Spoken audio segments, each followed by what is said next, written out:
হেই হেই হেই বাঙালি, আমার বাড়ি কুষ্টিয়া জেলায় থাকি মিরপুরে। আপনার জন্য কিছু সাবধানের কিছু কথা বলবো রে। আপনি বড় গাড়ি কিনলে জীবন হারাবে, সন্তান হারাবে। তাই যারা গাড়ি কিনছেন বড় বড়, আপনার সন্তানকে অবশ্যই খেয়াল রাখবেন এই গাড়ির নিয়ন্ত্রণ সে কিন্তু রাখতে পারবে কি না।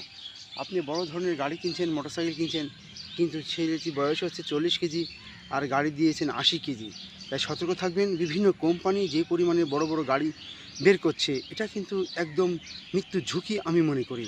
তাই সতর্ক থাকবেন। আপনার বডি হিসেবে, আপনার নিয়ন্ত্রণ হিসাবে আপনি মোটর সাইকেলটি কিনবেন, আপনার বাইকটি কিনবেন।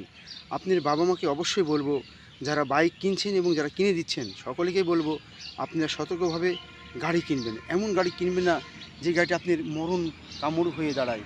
তাই সতর্ক করলাম প্রিয়জন। যদি ভালো লেগে থাকে গাড়িটি কেনার সময় অবশ্যই আপনি দেখে নেবেন যে এই গাড়িটি আপনার ছেলে চালাবে, এবং ওই ছেলে যে একটি বাচ্চার সাথে অ্যাক্সিডেন্ট করতে পারে, সে বাচ্চাও কিন্তু আমাদের মাছ থেকে হারিয়ে যেতে পারে। তাই গাড়ি কিনলেই হবে না, এমন গাড়ি কিনুন যে গাড়িটি ঘরে রাখতে পারবেন এবং ঘরে তোলার জন্য জায়গা থাকতে হবে। তাই আজকের জন্য সতর্ক করলাম মোটরসাইকেল নিয়ে। যদি ভালো লাগে শেয়ার কমেন্ট করবেন।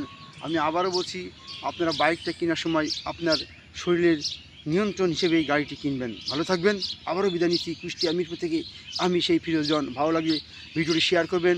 আসসালামু আলাইকুম, আল্লাহ হাফেজ। হিন্দু ভাইকে নমস্কার।